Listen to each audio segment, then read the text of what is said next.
When I was a kid, I was told that sticks and stones would break my bones and words would never hurt me. Well, that was wrong then and it's wrong today. The fact is that words had a huge impact on me as a kid, and they still have a huge impact on me as an adult.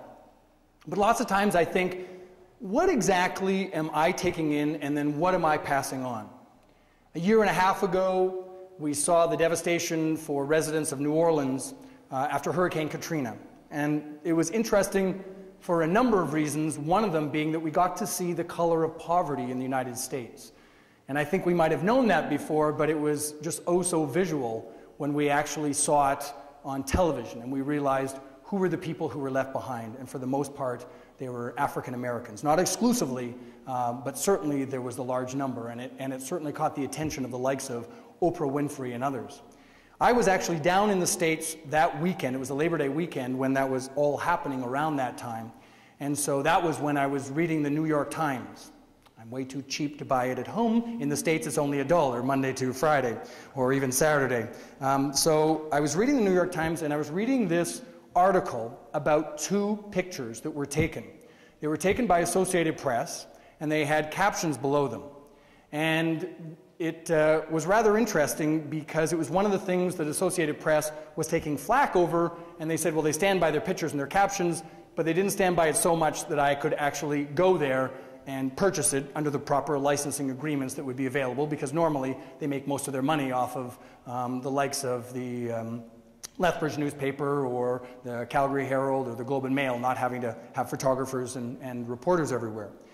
And as a result, it might not be that easy to see.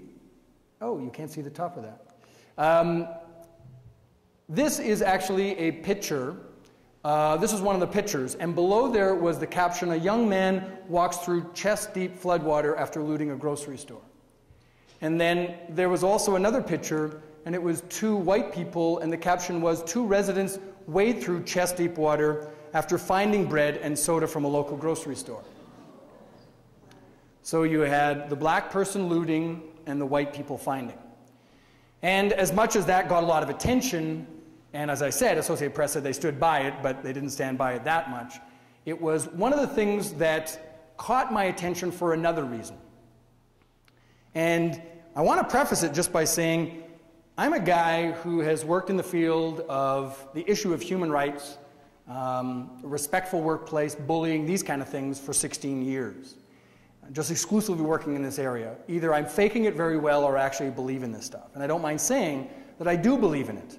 And some of my friends can attest to some of the arguments and discussions that I get into with family and friends over some of these things. So I've got the scars to prove it. And the interesting thing for me is that when I read this article, I thought, if I saw the one picture and the one caption in one newspaper one day, and then I saw the other picture and the other caption on another day, I doubt I would have thought anything was wrong with it.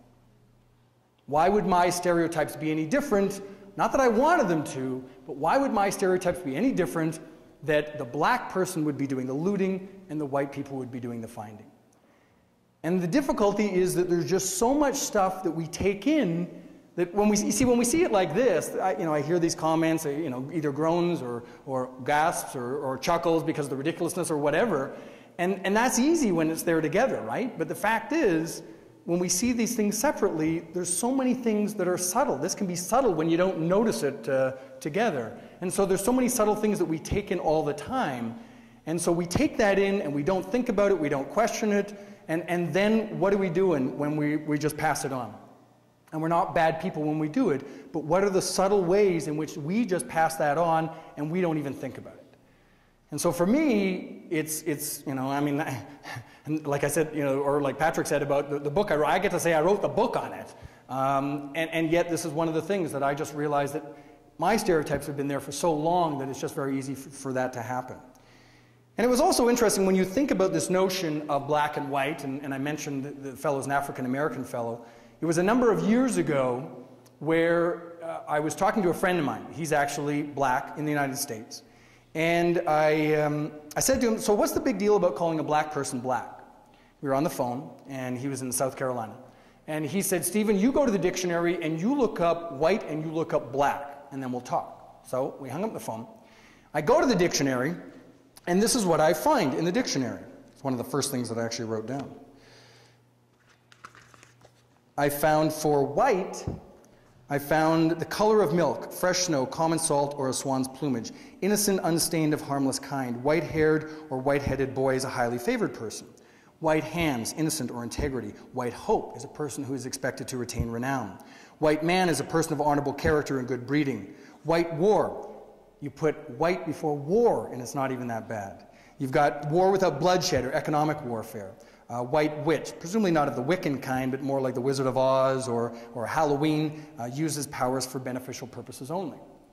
And then I went and I looked up black. And for black, it was of hands, clothes, dirty, deadly, sinister, wicked, hateful. Dismal is black despair. Angry, sulking, threatening is black looks. Implying disgrace or condemnation. Presenting tragedy or bitter reality in comic terms, we know that to be black comedy, black humor, black jokes. Goods not to be touched during a strike are black goods. Contravening the economic regulations are the black market. To be in a person's black books means you're out of their favor. You have black list, black mail, black mark, black spot. I got it. While there are exceptions, for the most part, we tend to use white in positive terms, and we tend to use black in negative terms. And as a result of that, when I got back on the phone with my friend, he said that's why a number of years ago in the United States, a number of black leaders said, why don't we start referring to people by their heritage as opposed to their color of skin?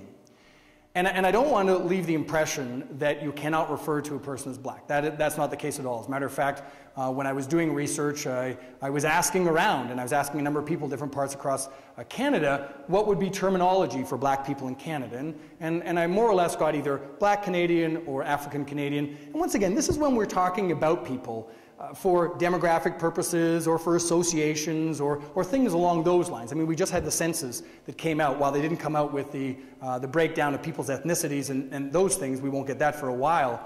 But the fact is, there's times where we do refer to people by their characteristics. And so it's just when someone is saying, look, this is important to me, I'd like you to use this word and not that word, then it just becomes important to listen to that. And you know, it's going to be different for different people. Just to bring it back to Canada just for a moment and to think about the impact it has, I think everyone is very familiar with Mayor Arar. Mr. Arar is the fellow who, of course, was Canadian, Syrian-born, was changing planes in New York, and so he was arrested by the Americans and then sent to Syria where he was tortured for a year. Comes back, we've gone through an inquiry, a couple heads have rolled because of this, not that many in the scheme of things. Now, one of the things that was happening before the inquiry actually was taking place is that Juliette O'Neill, who's a reporter for the Ottawa Citizen, she was doing a story about what the RCMP had, and the RCMP didn't like the information she was getting, and they thought there was some criminality to the leaks, that it actually went against national security and other issues. And so they were able to get a warrant to search her office, her home office, as well as the office of the Ottawa Citizen. And so they did that, and they confiscated all kinds of information. They took copies of her entire hard drive, any hard drive from her desktop computer, her laptop, the stuff at the Ottawa Citizen, they were all there. And so, of course, the Ottawa Citizen was very upset about this, and it was just a little while ago, actually, that they were quite strongly vindicated by a judge after they took the RCMP to court, and the judge said, look, there's some of the things that you had the right to do, but these things were unconstitutional, and implying that there was criminality to her had just gone too far. But the next day in the Ottawa Citizen, this was the headline. They were saying that this is a real bad day for freedom of the press in Canada.